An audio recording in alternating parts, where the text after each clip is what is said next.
I'm Jenni Carlson here with Kyle Fredrickson. We're in Stillwater, where Oklahoma has defeated Oklahoma State 58-23. And Kyle, we had heard all week that we might see Mason Rudolph start for the Cowboys, but that foot injury, we just didn't know. And obviously, he was out there during pregame warm-ups, but then when it came game time, it was J.W. Walsh. How did it affect things for the Cowboys? I think it affected a lot of things. What Mason Rudolph brought to this offense was the deep ball factor. He could move around the pocket, extend plays. We had seen what he had done on third downs. And not to say that J.W. Walsh isn't a capable backup. He's probably one of the better backups in the entire country. But facing an Oklahoma defense that is as dynamic as this one, you need a playmaker who can extend things and really spread the ball around. And Walsh wasn't able to do that, and it really wasn't all on him. OSU's inability to establish that ground game really was a killer tonight. Walsh ends up being the leading rusher. 12 carries for 55 yards. So when that's your best production at that position, it limits what the Cowboys could do offensively, and it allowed the Sooners to thrive. Eric Stryker was a beast tonight, coming off the edge on that rush, and the Cowboys really had no answer. So Gundy wouldn't really speculate on the severity of Mason's injury. They're going to have a little bit of time before the bowl game to figure some things out. It sounds like surgery at this point is even an option from the way that Gundy put it, but we're really not going to know kind of what the future holds for this team and this offense until we get to that point, just because, this was a performance where the Cowboys had to really be at their best, and they just didn't have it tonight. Well, and you mentioned the fact that J.W. Walsh not the deep threat that Mason Rudolph is, and obviously he's not the starter for a reason. And Mason Rudolph, we've seen this be a very one-dimensional offense with that run game really struggle, and Mason Rudolph was able to make plays that J.W. Walsh and probably a lot of other quarterbacks might have struggled to make. And so his inability, he just didn't have it tonight. Couldn't plant, couldn't really escape anything. You could tell once he got in there, he wasn't going to be in there for long. It just wasn't effective enough, and really made the Cowboys so one-dimensional the Sooners could really capitalize. And it also continued to add pressure to that OSU defense, Kyle, which they've just faced a ton of plays this month from that start, that game that started out in Lubbock at Texas Tech, 90-plus.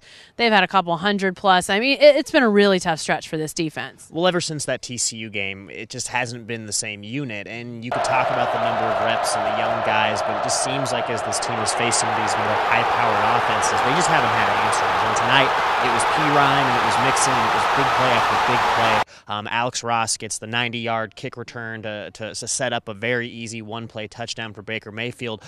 So they really got that momentum rolling, especially in the second half. 30 points, not second half, second quarter. 30 points in that second quarter. Very big to kind of extend that lead and get to a point where they could kind of, just kind of drop their safeties back and trust that Sooner front three and that front four could stop the Cowboys' run. It's exactly what they did, and they were able to really thrive on that. It didn't help that it was a real chilly game. I mean, as we're standing here now, it's definitely a cold night in the low mid-30s, with the weather conditions and the mist.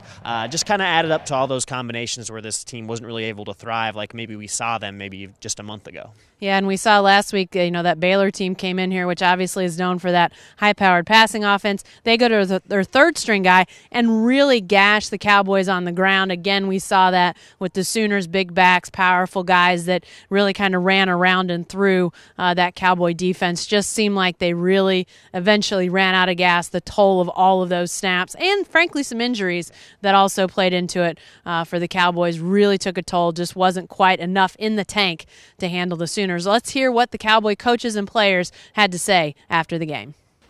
You have to give Oklahoma a lot of credit. They outcoached us and outplayed us. I didn't do a very good job of getting our guys ready to play. They big played us. They broke tackles, and they were able to rush the football, and we weren't. I had concerns about that going in, and unfortunately, it held to be true. They're a good football team, and obviously they played really well tonight, made plays when they had to, and we didn't. We just kind of ran out of gas. But good news is we get to play another game. They're a good run defense. They're very stout. They're very athletic. So I think our guys battled.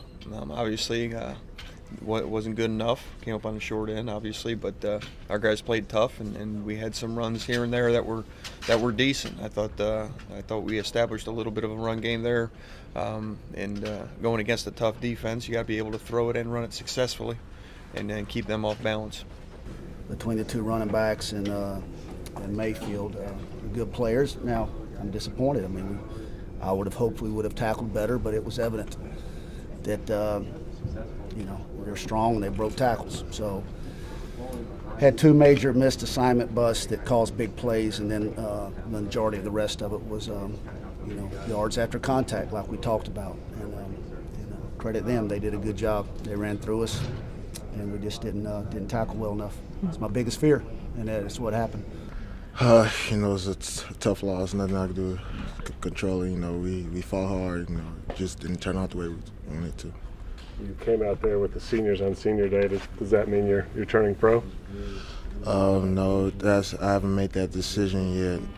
That was just a chance to experience it in case I might leave. We worked for it all year. From last spring to this fall, and it just set us back a little bit. Because beginning of the game, we went out there, fire in our eyes, wanting to win, and it just shows that when another team makes plays, it can be effective towards you. Yeah, anytime you can't, you don't have both sides of offense working, you're gonna have some trouble moving the ball just because the defense can start keying on one thing. But we just needed to be better in the run game tonight, and we just weren't very successful. You guys lose tonight. It's obviously tough, but still a lot to play for. A bowl game coming up. Just what was the locker room like, and then what have you kind of told the guys since the end of this one? Everyone's pretty down in the locker room right now because one, you don't want to lose when you're playing for the Big 12 championship, and two, you don't want to lose the last game of the season, especially to OU, and so everyone was pretty down, but you had the sense that we were going to come ready to play whenever it's time to get ready for bowl practices and stuff. We've done that all year, and we'll continue that. Well, Kyle, now the Cowboys await their bowl fate, and it's a little bit of a wait because we still got another week of the regular season with conference championship games and such. Big 12 still has some games left. But what's the leading candidate for where the Cowboys go bowling? It appeared to be the Alamo Bowl at this point. That'd be the Big 12's third representative, and there's a chance we'll need to do the math and dive into this week, but with the tiebreaker between TCU, Baylor, and OSU, there's going to be some math involved with point differentials and things like that, stuff we still got to digest. But at this point, it would appear that Baylor would probably end up getting that second nod over the Cowboys. The Cowboys would then go to San Antonio, play a Pac-12 opponent, Oregon, UCLA, USC. Just kind of depends out how that all shakes out. But, for this OSU team, there's still a lot to play for. 17 seniors were honored tonight for senior night, including Emmanuel Ogbah. He said after the game he hadn't officially declared for the draft, but in case it happens, he wanted to make sure he went out on the right note. So for those guys, still a lot to play for, although, some of those championship hopes they had even just a couple weeks ago are now gone. Yep, a chance at 11-win season. We'll see where that happens as the bowls are announced in the coming week. Be sure to stay with the best coverage team anywhere at newsok.com and every day in the Oklahoman.